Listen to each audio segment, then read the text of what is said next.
Welcome back, everyone.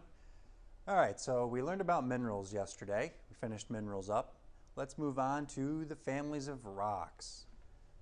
Of course, rocks are made up of one or more minerals, and there's three families of rocks: the igneous rocks, the sedimentary rocks, and the metamorphic rocks.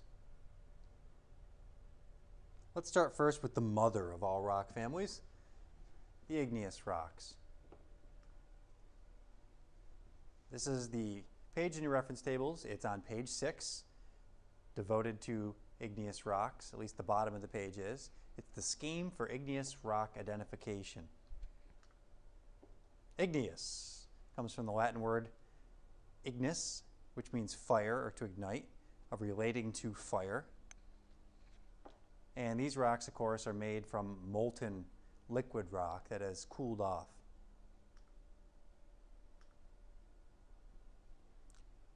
So igneous rocks, we can technically say they form from the solidification and or crystallization of liquid or molten rock. Solidification just means to form a solid from a liquid in this case. Crystallization, because many times, almost always, but not always, it forms crystals in the process. Some review: magma is molten rock underground, lava, molten rock above ground. So same stuff, but when it changes where it is, the name changes too. Solidification, process of becoming a solid. Crystallization, the cooling of magma or lava, it creates crystals. And we'll learn there's one exception to that. When rock cools really fast, it doesn't have crystals. When a rock is composed of more than one mineral, it's said to be polywanacracker. No, polymineralic, that is. Poly, many, and mineralic, minerals. So many mineraled rock. And we'll see in our reference tables on page 6 where the minerals are located. There's a number of minerals in most of these igneous rocks. Okay, one thing about igneous rocks that you need to know is most of them have intergrown crystals. These things in this picture, these dark colored, different colored, even some light colored. These are individual crystals that form the rock, and they grow that way as the rock cools off from a liquid. You can see in this rock the crystals are there, they're just smaller than the previous picture. Those are crystals, there's the light ones, the dark ones. Here's a really big one called the xenolith. In this rock, you can see it's kind of blurry, but these little blotches of color are crystals.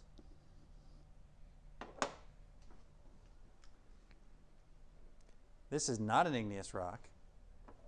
This rock doesn't have crystals in the same way. It has sediments. Sediments is another name for really tiny rocks. Could be bigger too, and these sediments are glued together with cement. This is a sedimentary rock, different family. You can see that it doesn't look like the other rocks we looked at first.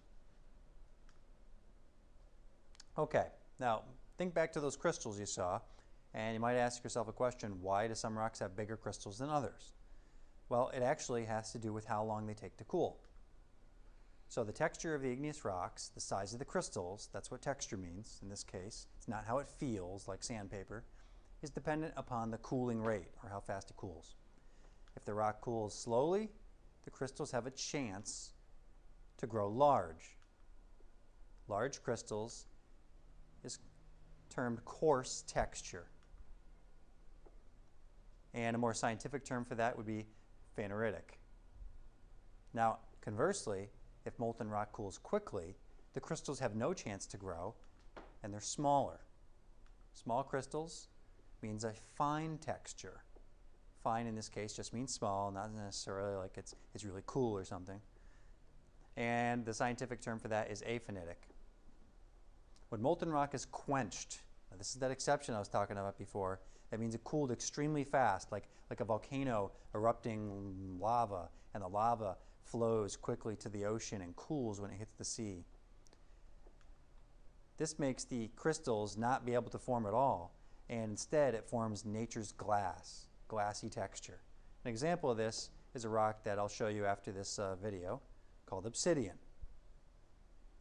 Now there's another type of name for texture that we use, and it's in your reference tables, vesicular. These are rocks that are created when gases stirred up from this bubbling of molten liquid rock occurs. These gases remain trapped if the rock cools quickly. They can't escape. So if they're stuck inside the rock, air pockets in there, they're called vesicles. And you can actually see them and feel them. An example of that is scoria. And I'll show you another example that's really, really light because it has a lot of air in it after this. Okay, some of the things we just talked about. Intrusive. Another word for intrusive is plutonic, coming from Pluto, the god of the underworld, where it's really hot. These rocks form underground. Essentially everything here is intrusive. Now the rocks in this area are these rocks, including peridotite and dunite way over here. So those are intrusive rocks. They form deep underground, and because of that, they have time to cool slowly and have coarse-grained or very coarse-grained crystals. These are crystals that are bigger. And none of these have air pockets, non-vesicular.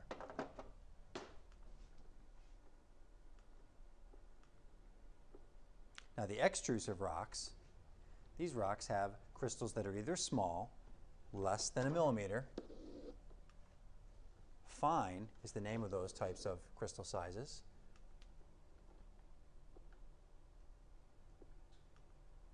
And sometimes if it is quenched, if that liquid rock is cooled very fast, they have no crystals, non-crystalline, and they call that glassy texture.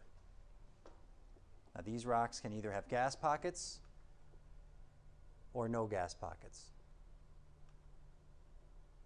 And the way you identify them is just by looking across this way. Okay, classification of igneous rocks. Classification with igneous rocks is fairly simple. It's based on the overall color of the rock. Now in minerals, color really wasn't a good way to identify them. But with igneous rocks, you need color. It helps.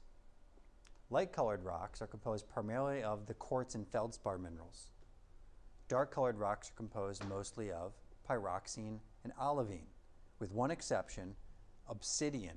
This rock appears very dark, but it's tinted glass. It's actually light-colored minerals with small impurities which make you not be able to see through it. The way to tell obsidian is to hold it up to the light and you'll be able to see through little edges. If you can see through those edges, it's most likely obsidian if it's glassy like this. You also see a fracture with this rock that looks shell-like. They call that conchoidal fracture. Okay, let's take a look at our reference tables. So there's color. We have light-colored rocks, have those minerals over here, potassium feldspar, quartz, and it tells you the colors of them, pink to white, clear to white. The darker colored rocks have a lot of pyroxene, which is a dark green color, and olivine, which is an olive-colored green. Composition. Okay, composition in this case is the type of minerals that make up the rock. Rocks that are mafic, like that dark colored rock up there, has compositions that are high in the elements magnesium and iron. So minerals that have a lot of magnesium and iron are present in that rock. And the opposite of mafic is felsic. These rocks are generally lighter in color because they have a lot of aluminum content. So you can see in the picture, this rock is not like white or anything. It's just lighter in color than the mafic rock.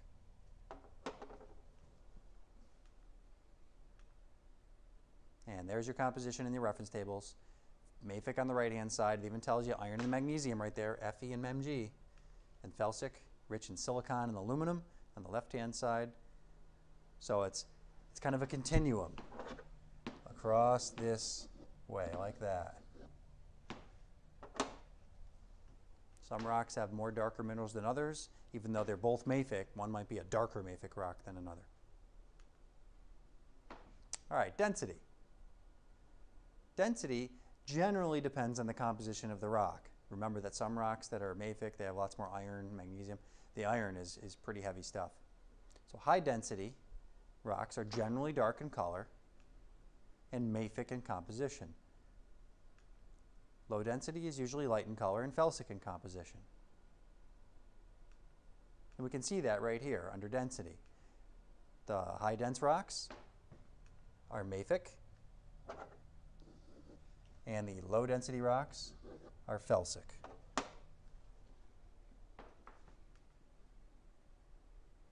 And you can see the color. High dense rocks are darker and low density rocks are lighter. So you'll get a general idea of how to use this chart the more we practice it after this lesson.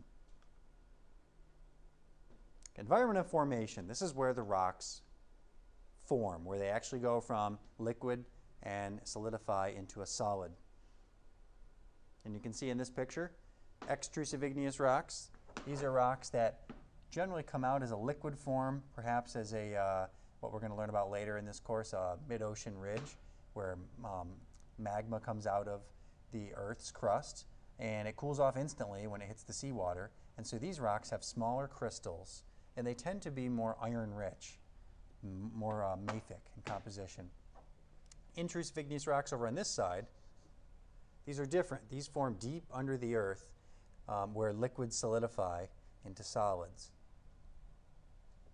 It takes a long time to cool, so these might have very large crystals.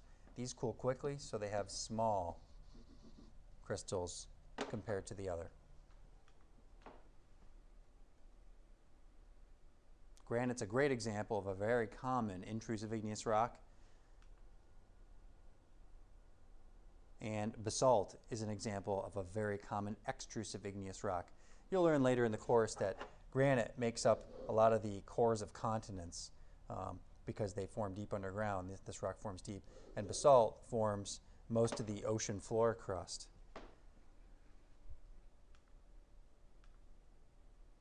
can see in this photograph on the left, we got some large crystals going on here, big crystals. This is definitely intrusive. Some very coarse textured large crystals here too, intrusive.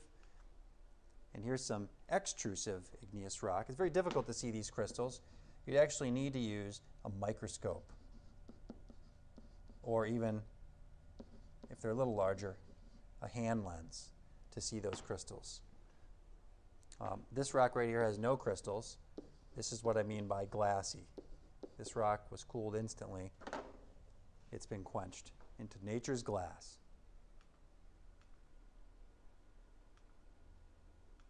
And there's your crystal size once again, just as a review. Intrusive has big crystals, coarse or very coarse.